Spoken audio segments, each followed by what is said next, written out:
بسم اللہ الرحمن الرحیم۔ السلام علیکم، روشنی لائٹ چینل میں خوش آمدید۔ ناظرین اکرام، جب دلش ارطغرل اردو ڈبنگ کے ساتھ پی ٹی وی پر نشر ہوا تب انڈیا اور پاکستان کے لوگوں کی بڑی تعداد اس انتظار میں تھی کہ دلش ارطغرل کے بعد قرولش عثمان بھی اردو ڈبنگ میں ریلیز کیا جائے تاکہ بھارت، پاکستان، نیپال، سری لنکا اور افغانستان جیسے ممالک جہاں اردو لکھی تو نہیں جاتی مگر بولی اور سمجھی جاتی ہے تو وہاں بھی قرولش عثمان کو ناظرین انجوائے کر سکیں۔ اب ان کی یہ خواہش پوری ہونے والی ہے، مگر کیسے؟ تو یہ آپ لوگوں کو ویڈیو میں آگے چل کر بتاؤں گی۔ مگر یہاں میں یہ کہنا چاہوں گی کہ جیسا کہ ہم سب جانتے ہیں کہ پی ٹی وی نے دلش ارطغرل ریلیز کر کے نہ صرف ناظرین کی محبتیں سمیٹی بلکہ پی ٹی وی نے ایک اندازے کے مطابق اس ڈبنگ سے 42 کروڑ روپیہ بھی کمایا ہے۔ اور میں آپ لوگوں کو اپنی ایک پچھلی ویڈیو میں بتا چکی ہوں کہ پی ٹی وی نے جب دلش ارطغرل کی ڈبنگ شروع کی تو ٹی آر ٹی سے اس کا ایک معاہدہ ہوا جس کے مطابق آمدنی کا 60% حصہ ٹی آر ٹی لے گا جبکہ 40% پی ٹی وی کے حصے میں آئے گا۔ اب آپ لوگ اندازہ لگا لیں کہ اصل آمدنی 1 ارب تک پہنچتی ہے جسے دونوں چینلز کو فائدہ ہوا ہے۔ اور اس سب کے ساتھ ساتھ یوٹیوب پر کم وقت میں تیزی سے سبسکرائبرز لینے کا ریکارڈ بھی قائم کیا۔ تو اس صورتحال کو دیکھ کر پاکستان کے ایک اور چینل جیو نے قرولش عثمان کو اردو ڈبنگ میں ریلیز کرنے کا اعلان کیا ہے۔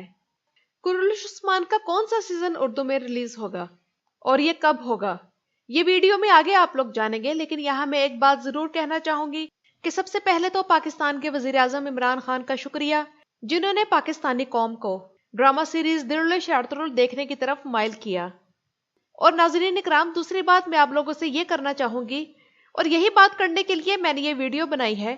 کہ میری آپ لوگوں سے گزارش ہے کہ قرولش عثمان کی اس ڈبنگ سیریز کو آپ لوگ ضرور کامیاب بنائیے گا، کیونکہ آپ لوگ بھی سمجھتے ہیں کہ پرائیویٹ چینلز ریٹنگ کے پیچھے بھاگتے ہیں اور ہم نے ایسے تاریخی ڈرامہ سیریز جن سے ہماری نئی نسل کو اپنے ہیروز کا پتہ چلے انہیں کامیاب کروانا ہے۔ تو اگر یہ ڈبنگ کی کوشش کامیاب ہو جاتی ہے تو جس طرح جیو نے پی ٹی وی کی دیکھا دیکھی اس فیلڈ میں قدم رکھا ہے، چاہے اس کی وجہ پیسہ ہی ہو، کیونکہ جیسا کہ میں ابھی آپ لوگوں کو بتا چکی ہوں کہ پی ٹی وی نے اس ڈبنگ سے 42 کروڑ روپیہ کمایا ہے، تو جیو کے دیکھا دیکھی دوسرے چینلز بھی عاشقی معشوقی، طلاقوں اور حلالے جیسے ٹاپکس چھوڑ کر اگر اسلامی تاریخی موضوعات پر ڈرامے بنانے لگ جائیں یا پھر کم از کم ترکی کے ہی تاریخی ڈراموں کو ڈب کر دیں تو یہ ہماری بحیثیت قوم بہت بڑی کامیابی ہوگی۔ آپ لوگوں کو یاد ہوگا کہ ہم ستارے نے دلش ارطغرل کی اس وقت اردو ڈبنگ کی تھی جب پاکستان کی 95% عوام کو اس ڈرامے کا پتہ تک نہ تھا، مگر ہماری طرف سے اچھا رسپانس نہ ملنے کی وجہ سے اس پرائیویٹ چینل نے دوسرے سیزن کی ڈبنگ کی ضرورت ہی نہ محسوس کی۔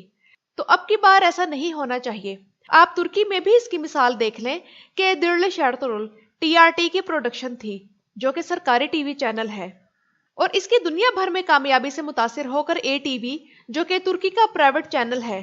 اس نے محمد بوزدیگ سے قرولش عثمان کی پروڈکشن کے حقوق حاصل کر لیے۔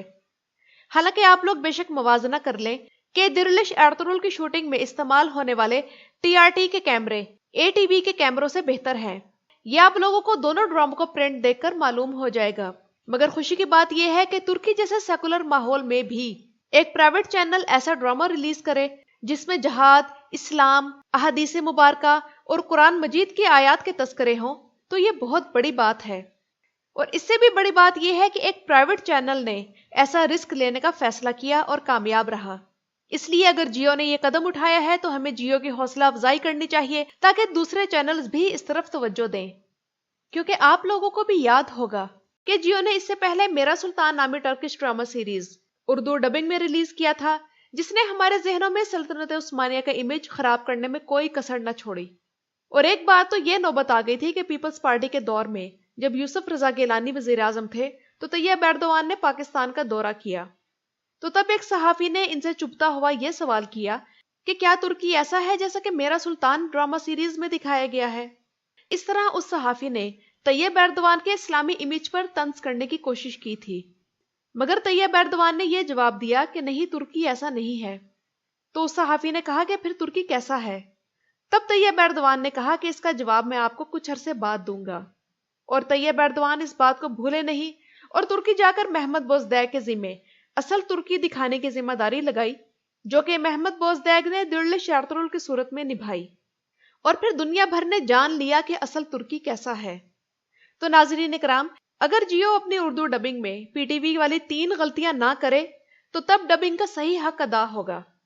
ان میں پہلے نمبر پر یہ ہے کہ جیو ڈبنگ کے لیے صحیح آوازوں کا انتخاب کرے۔ ناظرین اکرام، بھاری آواز ہونے کا مطلب یہ نہیں کہ وہ آواز ہر کردار پر اچھی لگے۔ پی ٹی وی کی ڈبنگ میں نویان اور عبد الرحمن غازی کے کرداروں کی ڈبنگ والی آواز ان دونوں پر بالکل فٹ نہیں بیٹھتی۔ یقیناً جیو اس بات کا ضرور نوٹس لے گا، کیونکہ میرا سلطان ڈرامہ سیریز میں جیو کی طرف سے آوازوں کا انتخاب بہترین تھا۔ نمبر 2 یہ ہے کہ کرولوش عثمان کی ڈبنگ کے دوران ترجمے میں ڈنڈی نہ ماری جائے اور جہاد، صلیبی اور شہید جیسے الفاظ جیسے پی ٹی وی نے اپنے ترجمے سے نکالے تو یہاں یہ کام نہ کیا جائے۔ اور تیسرا یہ کہ ایسے سینز جن میں صلیبیوں کے ساتھ فائٹنگ دکھائی جا رہی ہے تو ایسے سینز کٹ نہ کیے جائیں۔ اور ویسے جیو کی بہادری کو داد دینی چاہیے کہ وہ کرولوش عثمان کی ڈبنگ کے لیے تیار ہو گیا ہے، کیونکہ کرولوش عثمان تو ہے ہی ترکوں کے بازنطینیوں اور صلیبیوں کے خلاف جد و جہد سے بھرپور ڈرامہ۔ اور ناظرین اکرام، کرولوش عثمان کی اردو ڈبنگ اگر ریلیز ہو گئی تو اس سے اینگن نالتان کے بعد براک اوزجویت کی شہرت بھی پاکستان اور بھارت میں آسمان کی بلندیوں کو پہنچے گی، کیونکہ ان دونوں ممالک میں ایکشن ہیروز ہمیشہ پبلک کی ڈیمانڈ رہے ہیں، اور براک ساؤتھ انڈین فلموں کے ہیروز کی طرح ایک مکمل ایکشن ہیرو ہے جس کا سٹائل یقیناً دونوں ممالک کے ناظرین کو پسند آئے گا۔ کچھ لوگ یہ بھی کہہ رہے ہیں کہ کرولوش عثمان کے پہلے سیزن کی بجائے دوسرے سیزن کی ڈبنگ کی جائے تاکہ وہ اردو سب ٹائٹلز کے ساتھ کرولوش عثمان دیکھنے والے ناظرین کے ساتھ اس ڈرامے سے لطف اندوز ہو سکے۔ مگر بہتر یہی ہے کہ ایک ترتیب سے چلا جائے اور پہلے سیزن 1 ڈب ہو اور پھر سیزن 2۔ اس بارے میں آپ لوگوں کی کیا رائے ہے مجھے کمنٹ سیکشن میں ضرور بتائیے گا۔ اب بات کرتے ہیں کہ جیو کرولوش عثمان کے پہلے سیزن کی اردو ڈبنگ کب دکھائے گا۔ تو ناظرین اکرام، جیو رمضان المبارک میں کرولوش عثمان کا پہلا سیزن اردو ڈبنگ میں آن ایئر کرے گا۔ اب جو لوگ چاہتے ہیں کہ ان کا رمضان ایسی ایکٹیویٹیز میں نہ گزرے تو وہ بہتر ہے نہ دیکھیں۔ جیو کی طرف سے اردو ڈبنگ کے اس فیصلے کے بارے میں آپ لوگوں کی کیا رائے ہے مجھے کمنٹ سیکشن میں ضرور بتائیے گا۔ میری ویڈیو دیکھنے کا شکریہ۔